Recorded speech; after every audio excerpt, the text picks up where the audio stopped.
I'm with a company called High-Tech Associates, and what we do is help physicians' offices and business associates get HIPAA compliant.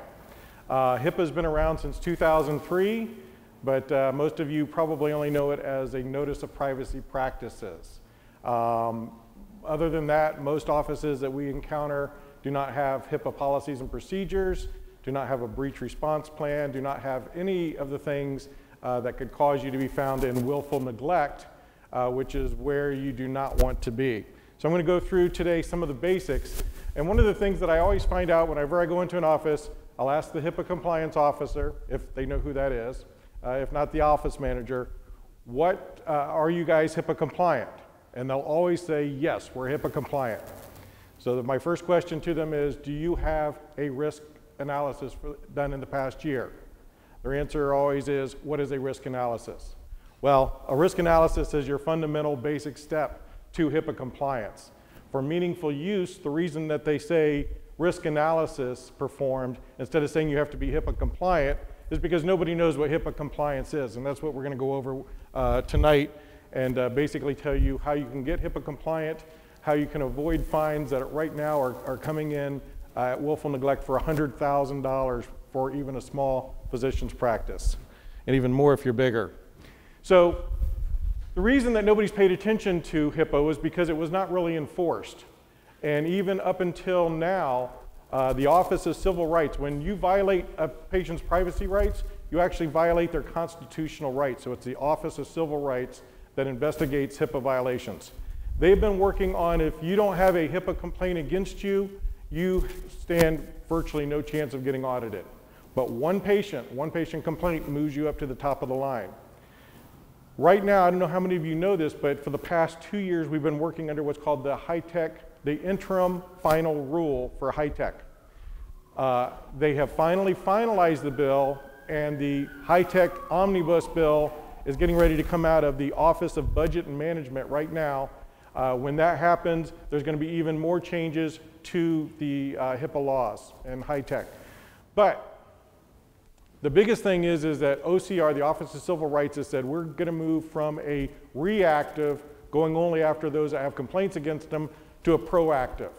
And what they've done is they've come up with a series of 4 to 6 questions they're going to call your office. I can guarantee you the first question is they're going to call and say, may I speak to your HIPAA compliance officer? When that front desk person or telephone operator answers the phone and says, what is a HIPAA compliance officer? Just mark yourself down for an audit, because that's going to be the first question that says you are in willful neglect, because it is extremely important and a part of HIPAA law that says you have to have a HIPAA security officer assigned, and your employees need to know who that person is. So they're going to come after you, they're going to be doing these questions, and they're going to be looking for you. So what is willful neglect? Willful neglect is a conscious, intentional failure or reckless indifference to abide by the HIPAA rules. If they come in and say that you're in willful neglect, the minimum fine by law is going to be $50,000. We found just about 3 or 4 weeks ago now, a practice out in Phoenix had a complaint.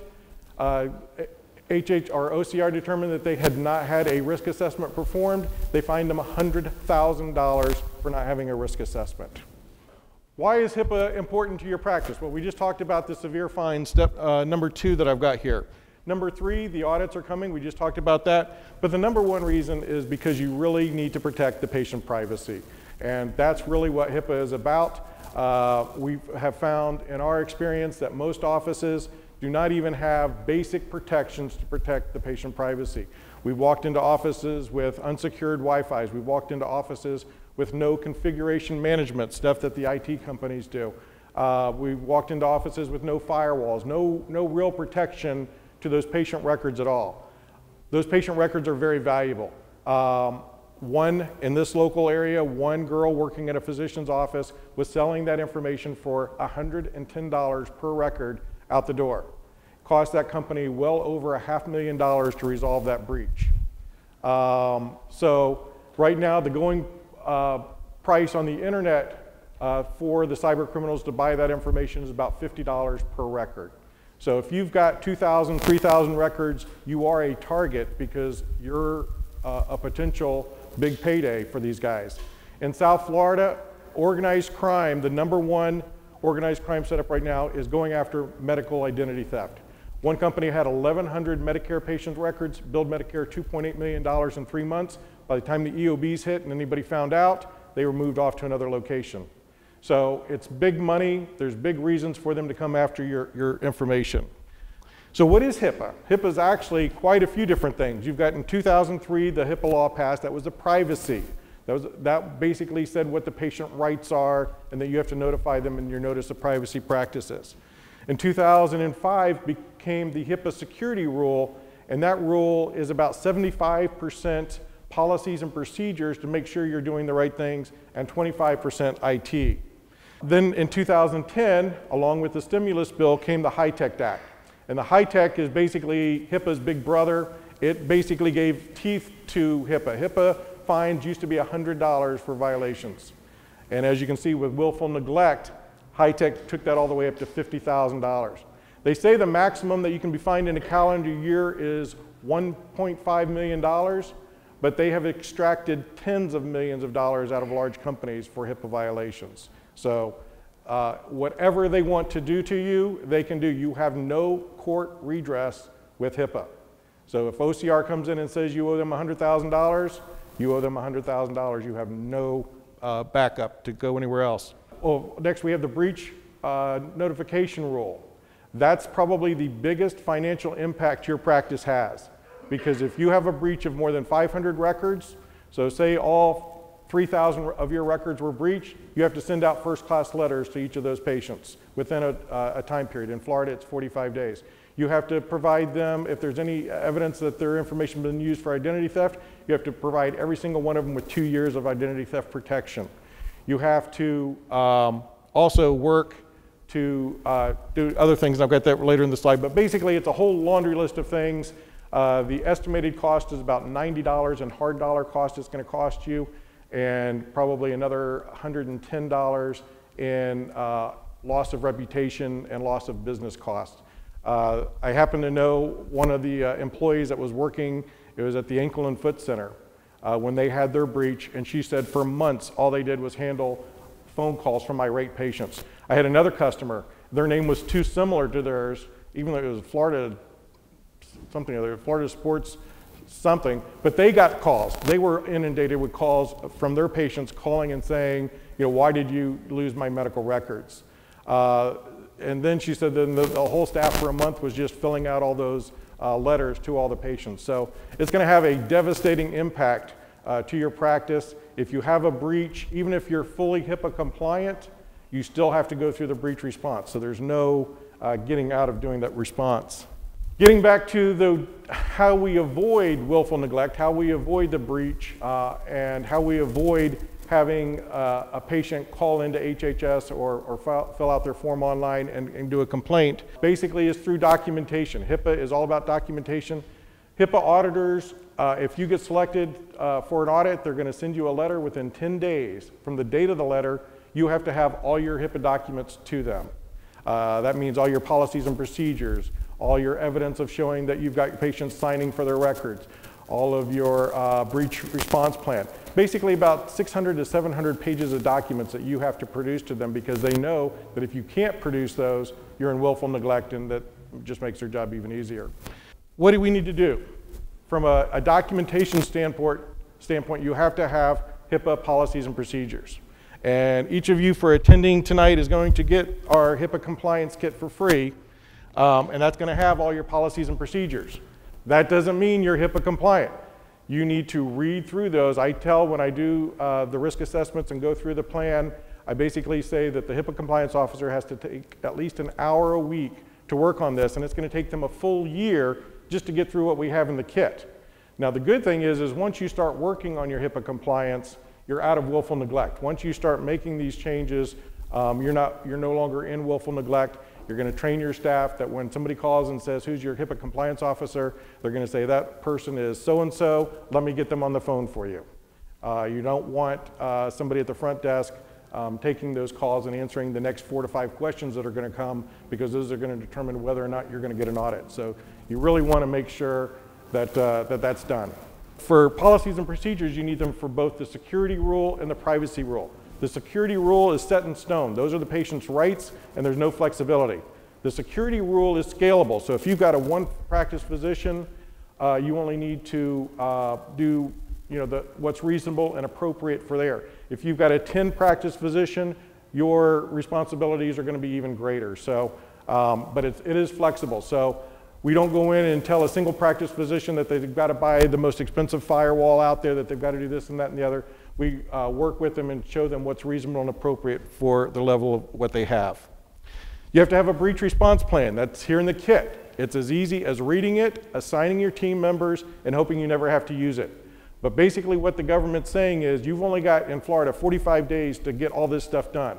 It may take you 7, 10, 15 days to determine what's happened and whether you've had a breach or not. And that's where your IT people come in and can really help you on that. If you have a breach of 250 records, it's a bad thing, but it's not the 500 records that requires the breach response. But you have to prove that. The government would say, you've got 250 records breached, we're going to assume that every single one of your records were breached, and you have to have the documentation and the evidence to show, because it is your burden of proof under HIPAA. These are some of the other things. So you've also got, if you have a breach, you have to notify all the local media, newspapers, radio, television.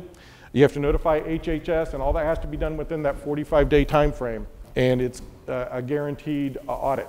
A minimum HIPAA audit is 3 days.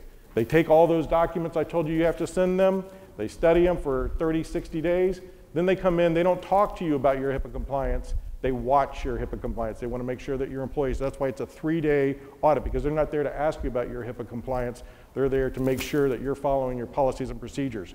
That's why you don't want those binders or this kit just sitting on the computer or on the desk. You want to be actually using it, reading it, and making sure that you're doing what you need to do to protect the information. Contingency plan. You're required to have a contingency plan. It's actually about 1/3 of the HIPAA security rule. Basically, under the law, you're required to be able to figure out how you're going to work through an emergency. So if you're a physician, you've got to be able to figure out, okay, here's what I'm going to do. I'm going to go to the local hospital and I'm going to work out of the hospital. They want you to be able to access your medical records for those patients. What if your patients come in and your EMR is now offline because you don't have what's called a virtual server? Now, in my opinion, if you're a small office, a virtual server could cost you $300 or more per month. And I would say part of HIPAA is cost justification. And I would say, for a typical hurricane, we're going to be out 4 days. Maybe that your practice isn't going to be able to get up and running, maybe a bit longer, but what I've seen in hurricanes, usually the main places are back up within 4 to 7 days. So you're going to document that we're not going to do a virtual server. We're going to accept that risk, but it's something. But if you're in a larger practice, you need to have a virtual server. If you're a big practice with 5,000, 10,000 patients, you need to plan for that. But again, it's flexible, but under the contingency plan, you at least have to be ready for it. And part of the contingency plan is that you have your security measures in place throughout the emergency and as you get back up and running. So they understand that if you don't have this plan documented, that after or during an emergency, you're not going to be able to do this. Incident response plan. HIPAA has done, OCR has done audits. They paid over $11 million to have a big accounting firm develop an audit for them. They took a whole year to do that. This year they've been testing that with 150 practices. And the one thing we do know that is going to be part of the audit is that they are going to test your incident response plan. In other words, if you have a breach of information, how's that going to be handled within your office? Something as simple as faxing. Here's a real life example. Dr. Cimino from Baycare told me this one. He was in private practice. One of his staff sent a lab report to a patient. On the last page of that lab report was another patient's name on a blank lab report page. He said it took him 2 years working with OCR to get that settled. That they wanted to fine him, they wanted to do all this stuff with the office, and it took him 2 years to get something as small as a lab page with no information other than a patient's name on it corrected because the patient that received it decided to file the complaint with HHS. So that's an incident that you would have to document. So a fax going to the wrong place is something your staff should know. This is something I've got to document. I've got to get to the HIPAA compliance officer, and the HIPAA compliance officer has to deal with it, document how they dealt with it, and legally, you're also required at the end of the year to report all breaches, even a single breach, a misdirected fax, to HHS at the end of the year. Risk management report. This is basically your compliance plan. It's built off of the risk analysis. So you determine what you need to do in the risk analysis, and then you go to a risk management report. In the kit that you're going to be receiving is a risk management report that you can easily fill out from your risk assessment and do. Along with the kit, just for your information, you've also got training videos that tell you how to use the kit. You've also got a training video if you want to do your own risk assessment. I'll tell you the reason that I give you the kit for free is because I've never had an office not call me to come in and do the risk assessment for them. A risk assessment, if you don't know what you're doing and haven't done it before, you can be looking at a minimum of 40 to 80 hours just to start understanding what you need to do in the risk assessment. If you don't do the risk assessment right, probably they'd come in and basically say you probably need to get an outside person. So they're not going to ding you real hard if you're trying to comply. And that's one of the things we're trying to emphasize here. Business associates. Business associates are a major focus of the HIPAA laws. Business associates are anybody like your shredding company, your billing company, anybody that can access your PHI. And by law, you have to have this agreement in place. It has to be updated since 2010 because HITECH made significant changes. Your business associates are now covered and can be prosecuted under HIPAA the same as you, a covered entity. So the government wants to make sure that anybody you're giving information to, that you've got an agreement in place that they know that they can't share that information with anyone else. But even more important, you're required to make sure that they're HIPAA compliant. You need to get assurances that they've performed a risk assessment yearly, that their employees that are doing the staff train or doing any work with PHI are trained in HIPAA, and if they cause a breach, right now, it's your responsibility. So your billing company had a breach through another client, but their whole network got breached and your records were part of that. You are the ones that have to do the breach response. So, and if HIPAA were to come in and do an audit and they were to realize that you did no due diligence to make sure they were HIPAA compliant, you could be easily looking at a $1.5 million fine. That's what I would suspect would happen to your practice if this event were to occur. You have to document your yearly training. Just as I told you the business associates have to have yearly training, you have to have yearly training. In the kit, you have actually two employee trainings and one HIPAA compliance officer training. I strongly recommend that and then when you do it, just document who was there, and make sure that you've got that in the files so that each year you keep a list of who got trained. So other general HIPAA compliance documents, things you probably wouldn't think of. A maintenance log. You're required to keep a maintenance log for 6 years. So if you had to change the keys, if you had repairs to the door, if you had repairs to the window, any security parts of the building, you've got to document and keep those for 6 years. Patient's request. This is really more for your protection. If a patient wants to access their records, but they have the right now to come in and say, I want to see my records on your EMR, if you have an EMR. You have 3 days to grant them that access, but you have to grant them that access.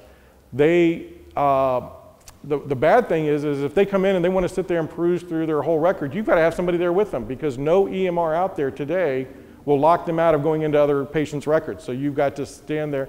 And the government, trust me, we'll get to this at the end, the government is trying to teach the patients about all these rights. And as they find out more, they're going to put a huge burden on the physician industry because of the fact that, well, wait till we get to the end. I can better show you than I can explain it to you. Notice the privacy practices that has to be updated for HITECH. If you're on an EMR and you're having an exchange with Baycare or LabCorp or Quest or a radiology facility, you've now got to update your notice of privacy practices, have everybody re-sign, and either give them out, post them on your website, whatever. But any exchanges that you have going in and out of your EMR, you need to disclose as well. This is where IT comes in. This is part of the 25% of what the IT part of the security rule is.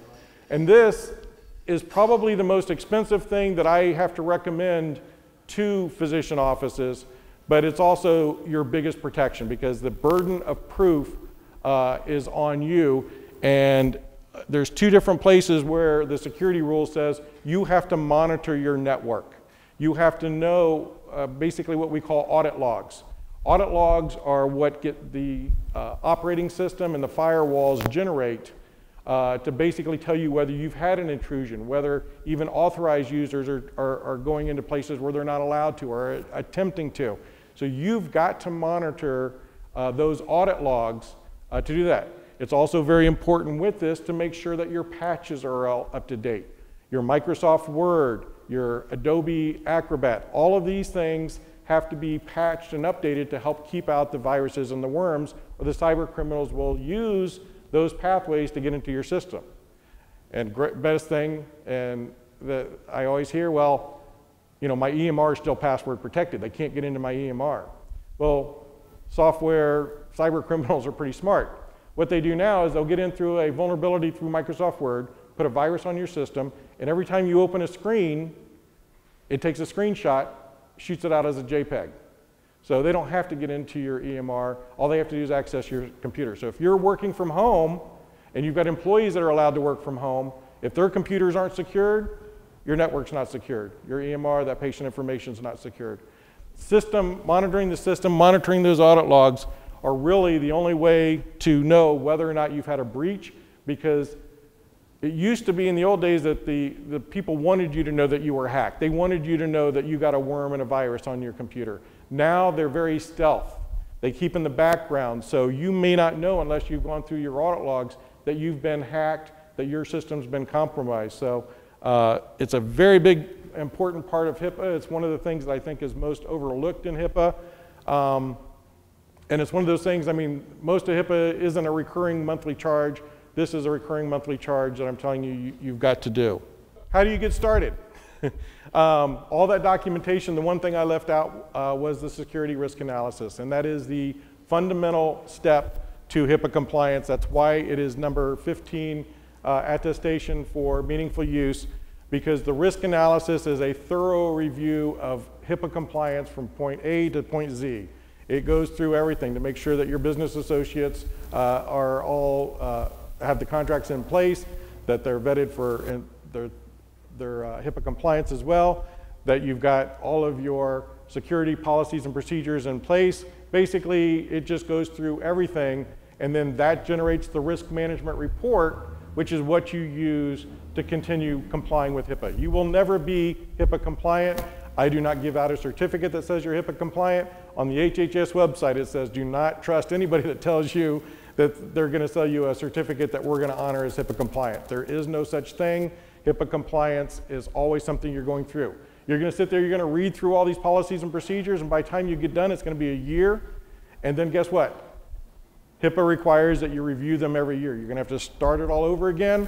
The great thing about our kit is it's all savable PDFs, so you'll be able to save them, press a little button, say I'm updating it, put in your information, and save it again. So the kit is designed to basically move forward from now on until the law changes in so much of a major fashion that it won't work. I would expect that to be at least 6 to 10 years.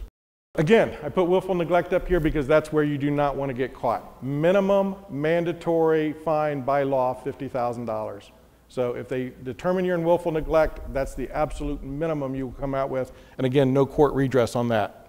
Just to recap real quick, so if you've not performed a yearly risk assessment, you do not have to have an outside company do it. We've got all the forms, everything you need in the HIPAA compliance kit. If you feel comfortable doing it, if you've got the time, you know, you can go ahead and go through it. I would actually recommend that because you're going to learn more about it than you'd ever want to know, and you're going to have a better understanding of what HIPAA compliance is. Breach response plan, again, it's in the kit. All you have to do is read it, assign team members to help you through the process, and go forward. Contingency plan, same thing. Make sure that you're getting things signed by the patients when they're accessing their records or getting copies. Make sure that your employees receive HIPAA training and that they sign confidentiality agreements. And make sure that you have that risk management plan showing how you're going to continue going forward. Accounting of disclosures, a healthcare company just refused because they said it was too much work to give 42 patients an accounting of disclosures, which is required under the HIPAA privacy rule. $4.3 million they were fined. Maximum fines $1.5 million a year, but they were fined $4.3 million for not providing accounting of disclosures. Accounting of disclosures is basically anything outside of TPO. Those are terms you need to learn. Treatment, payment, and healthcare operations. Anything outside of there, the patient has the right to get a copy of for the past 3 years. So if you referred them for abuse, if they came in with a gunshot wound, any government agencies requested to see their information and told you, that it was not to be kept private. Anything outside of TPO, if there was an insurance review and their records were reviewed in that, they have a right to know that. They have a right to get that accounting of disclosures, and that's one of the things that the government is really trying to focus. What they want to do is they want to get patients intimately involved with their medical record and with their health care. I don't understand how they expect it to be done with the time constraints on physicians and physician practices these days, but that's where they want you to go. So they are going to be teaching these patients their rights, and they are going to come in, and if your office doesn't know what they need to do to get those rights, and basically if you don't know the patient's rights better than the patients do, you're setting you and your office up for a HIPAA complaint, which is setting you up for the HIPAA audit. So this is the digital version. This is what you're getting. There's also paper binders, or you can just print them out yourself. And it's got everything in it in an easy to follow step-by-step process. So basically we separate it into 8 different steps. It'll take you at least a year to get through it.